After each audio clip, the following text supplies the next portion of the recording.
रूस यूक्रेन संकट में नया और निर्णायक मोड़ आ चुका है। 21 फरवरी को रूस के राष्ट्रपति व्लादिमीर पुतिन ने देश को संबोधित किया। इस संबोधन पर पूरी दुनिया की नजर थी।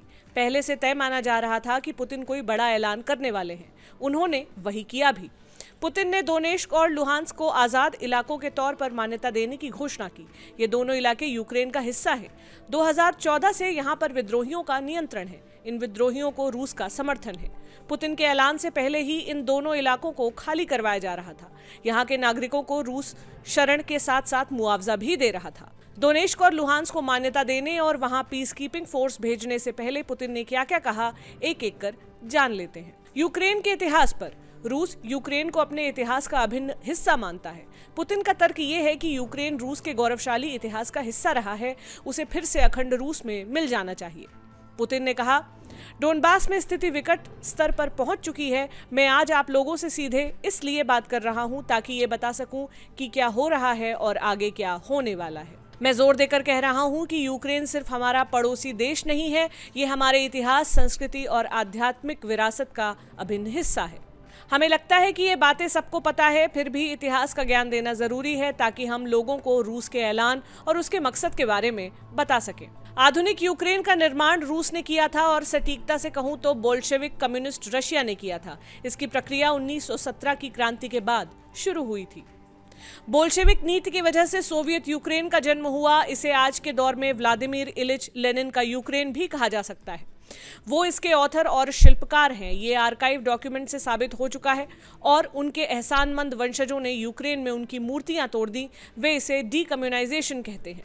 आपको डीकम्युनाइजेशन चाहिए ना, ये हमें भी सूट करता है, लेकिन जैसा कि कहा गया है, किसी भी चीज को अधूरा छोड़ना नहीं चाहिए। हम बताएंगे कि यूक्रेन में असली डीकम्युनाइजेशन का मतलब क्या होता है। सोवियत संघ के विघटन के बाद यूक्रेन ने मॉस्को से जो चाहा वो लिया, लेकिन उन्होंने बदले में हमें कुछ नहीं दिया। यूक्रेन रूस के इतिहास का अभिन्न हिस्सा है। यूक्रेन में स्टेटहुड की कोई परंपरा नहीं रही है। मुझे लगता है कि रूस के लोग मेरे फैसले को पूरी तरह से सपोर्ट करेंगे।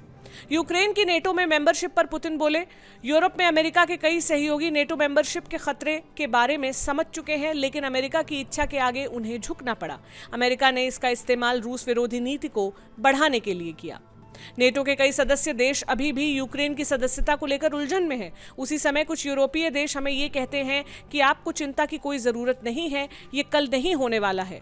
हाँ, ये बात तो अमेरिका भी कह रहा है। हमारा जवाब होता है कि कल नहीं तो परसों हो जाएगा। इससे ऐतिहासिक परिप्रेक्ष्य में क्या बदल जाएगा? सच कहा जाए तो कुछ भी नहीं। हम अमेरिकी सरकार के बयान का मतलब अच्छी तरह से जानते हैं। पूर्वी यूक्रेन में चल रही हिंसा यूक्रेन को मेंबर बनने से नहीं रोकती, अगर वो नेटो की अहर्ता को पूरा करे और भ्रष्टाचार खत्म कर दे। वे हमें बार बार ये समझाने की कोशिश करते हैं कि नेटो शांतिप्रिय और सुरक्षात्मक गठबंधन है। उनका कहना है कि उनसे रूस को डरने की जरूरत नहीं। वे चाहते हैं कि हम उनकी जबान पर यकीन कर लें, लेकिन हम उनकी जुबान की कीमत अच्छे से जानते हैं। अमेरिका और यूरोप में उनके सहयोगी युद्ध की आशंका को रोकने के लिए प्रतिबंधों का हवाला दे रहे थे।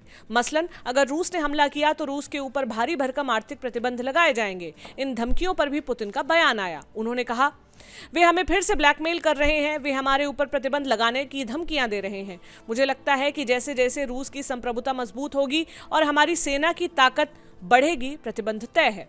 उनका मकसद एक है, रूस के विकास को बाधित करना। उन्होंने ऐसा पहले भी किया है, अब भी करेंगे, भले ही इसकी वाजिब वजह हो या ना हो। मैं एक बात साफ कर देना चाहता हूं, हमने बुनियादी मुद्दों पर बराबर की बातचीत के प्रस्ताव भेजे, लेकिन अमेरिका और नेटो ने उसका कोई जवाब नहीं दिया। हमारे देश के खिलाफ खतरा लगातार बढ़ रहा है। ऐसी स्थिति में रूस को पूरा हक है कि वो अपनी सुरक्षा सुनिश्चित करने के लिए हर संभव कदम उठाए। हम भी वही करने जा रहे हैं। दोनेत्स्क और लुहांस्क को मान्यता देने पर पुतिन ने कहा, हमें दोनेत्स्क पीपल्स रिपब्लिक और लुहांस्क पीपल्स रिपब्लिक की आज़ादी और संप्रभुता को मान्यता देने का कदम बहुत पहले उठा लेना चाहिए था। अगर हम ऐसा नहीं करते तो इन इलाकों में होने वाले रक्तपात की पूरी जिम्मेदारी यूक्रेन में सत्ता चलाने वाली सरकार पर होगी। इस मामले की पूरी अपडेट हम आप तक पहुंचाते रहेंगे। आप बने रहें लल्लन टॉप के साथ।